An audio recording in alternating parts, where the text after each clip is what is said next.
नमस्कार साथियों, स्वागत है आपका अपने यूट्यूब चैनल में। तो आज का जो वीडियो है बहुत ही यूज़फुल वीडियो होने वाला है। यहाँ पे हम देखेंगे बेटी बचाओ बेटी पढ़ाओ योजना के बारे में।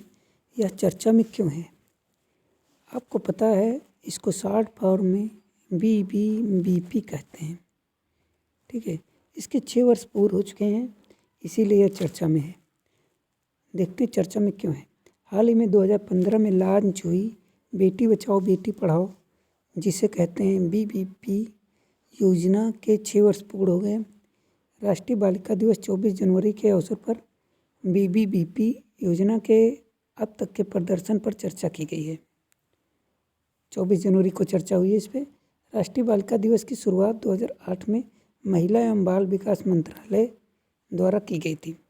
2008 में ये दिवस मनाया जाता है। आपको 24 जनवरी याद रखना है कि बालिका दिवस के रूप में मनाया जाता है। आइए इसके प्रमुख बिंदुओं पर नज़र डालते हैं। BBBP योजना के बारे में देखते हैं।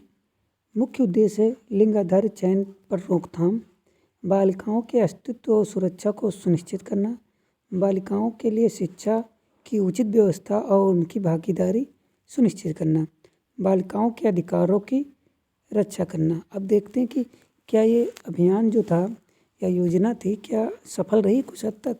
आइए इसी एडिटोरियल में सब कुछ देख लेते हैं। बहुक्षेत्रीय राष्ट्रव्यापी अभियान था ये।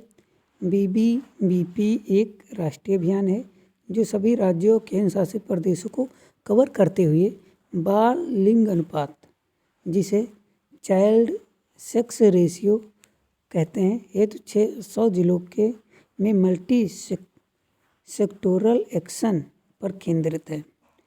यह महिला एवं बाल विकास मंत्रालय, स्वास्थ्य एवं परिवार कल्याण मंत्रालय तथा मानव संसाधन विकास मंत्रालय की संयुक्त पहल है। तो कभी कोई क्वेश्चन आता है कि यह किस मंत्रालय के द्वारा शुरू की गई है, तो यहाँ पे देखने वाली बात यह है कि यहाँ पे 3 मंत्रालय इसमें संयुक्त रूप से भागीदार हैं। महिला एवं बाल विकास मंत्रालय यह प्रमुख मंत्रालय है। अगर कोई मंत्रालय अन्य नहीं होता है, केवल ये मंत्रालय होता है, तीनों दे देते तो महिला एवं बाल विकास मंत्रालय को टिक करेंगे। स्वास्थ्य एवं परिवार कल्याण मंत्रालय एवं मानव संसाधन विकास मंत्रालय, तीनों मंत्रालयों की संयुक्त पहल है। इसमें मुख्य जो है महिला एवं बाल विकास मंत्रालय। आइए आगे देखते हैं BBBP योजना का प्रदर्शन कैसा रहा।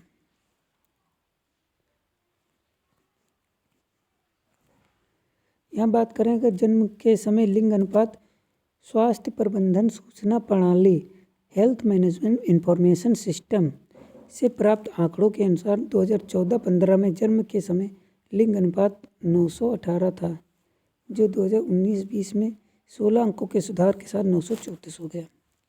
2014-15 में 918 था, 2019-20 में 934 हो गया। टोटल 6 वर्षों में इतना लिंगानुपात बढ़ा है, 16 अंकों का सुधार हुआ है। BBBP के अंतर्गत शामिल 640 जिलों में से 422 में वर्ष 2014 से 15 और 2018 से 19 तक के बीच में SRB में सुधार हुआ है। ठीक है, सेक्स रेशियो में सुधार हुआ है। ठीक है, यहाँ देखते हैं आगे महत्वपूर्ण उदाहरण कौन कौन से हैं। मऊ का अगर उदाहरण देखते हैं तो यहाँ पे सबसे अच्छा लिंगानुपात सुधार हुआ है, क्योंकि यहाँ पे 2014-15 में जहाँ 694 था, लगभग 700 के आसपास था, वहीं 2019-20 में 951 हो गया, 950 हो गया। तो बहुत ही लंबा सुधार, इसमें 250 अंकों से ज़्यादा का सुधार यहाँ पे देखने को मिला है। करनाल की बात करें तो 758 था और वर्तमान में 898 हो गया। अगर महेंद्रगढ़ हरियाणा की बात करें तो यहाँ पे भी 791 पहले था, 919 हो गया है। अब आगे देखते हैं स्वास्थ्य के बारे में। ANC पंजीकरण, पहली तिमाही में प्रसव पूर्व देखभाल पंजीकरण में सुधार का रुझान वर्ष 2014-15 में 61% से बढ़कर 2019-20 में 71% हो गया, मतलब 10% के यहाँ भी सुधार देखने को मिला है। संस्थागत प्रसव में सुधार का प्रतिशत 2014-15 में 87% था, जो 2019-20 में 94% तक पहुँच गया है। प्रसव सुधार भी हुआ है और यहाँ पे प्रसव पूर्व देखभाल में भी सुधार देखने को मिला है। शिक्षा की बात करें तो सकल नामांकन अनुपात, जिसे GER कहते हैं, शिक्षा के लिए एकीकृत सूचना प्रणाली के अंतिम आंकड़ों के अनुसार माध्यमिक स्तर पर स्कूलों में बालिकाओं के सकल नामांकन अनुपात में 77.45 से 81.32 तक सुधार हुआ है। ठीक है, यहाँ भी अच्छा खासा सुधार देखने को मिला है।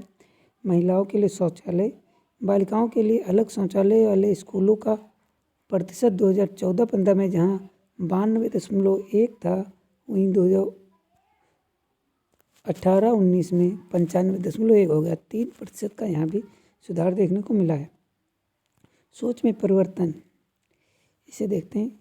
BBBP योजना कन्या भ्रूण हत्या, महिलाओं में शिक्षा की कमी, जीवन चक्र की निरंतरता के अधिकार से उन्हें वंचित करने जैसी महत्वपूर्ण मुद्दों पर ध्यान केंद्रित करने में सक्षम है। बेटी जन्मोत्सव प्रत्येक जिले में मनाए जाने वाले प्रमुख कार्यक्रमों में से एक है। और अन्य योजनाएं देखते हैं। उज्ज्वला योजना, यह मानव तस्करी की समस्या से निपटने से संबंधित है, जो वाणिज्यिक उद्देश्यों के लिए किए गए यौन शोषण, तस्करी के शिकार पीड़ितों और उनके बचाव, पुनर्वास तथा एकीकरण के लिए एक व्यापक योजना है। किशोरी स्वास्थ्य कार्ड, और यह उज्ज्वला वो दूसरी उज्ज्वला से अलग है, जिसे आप गैस सिलेंडर से संबंधित है और ये तस्करी और शोषण से संबंधित है। किशोरी स्वास्थ्य कार्ड, किशोर लड़कियों का वजन, ऊंचाई, बॉडी मास इंडेक्स के बारे में जानकारी दर्ज करने के उद्देश्य से इन स्वास्थ्य कार्डों को आंगनवाड़ी केंद्रों के माध्यम से बनाया जाता है। किशोरियों के लिए योजना, स्कीम फॉर एडोलेसेंट गर्ल्स, और सुकन्या समृद्धि योजना, यह बहुत ही चर्चा में रही है। इसके बारे में आप ज़रूर देखिएगा, क्योंकि यह छोटे बच्चों के लिए है, जिसमें एक अच्छी खासी रिटर्न बैंक के द्वारा मिलता है। इसके बारे में आप पढ़ लीजिए, कब शुरू हुआ और कैसा क्या क्या इसमें योजना में प्रमुख बिंदु हैं, बहुत ही इम्पोर्टेंट है। तो यह टॉपिक था बेटी बचाओ बेटी पढ़ाओ योजना से संबंधित।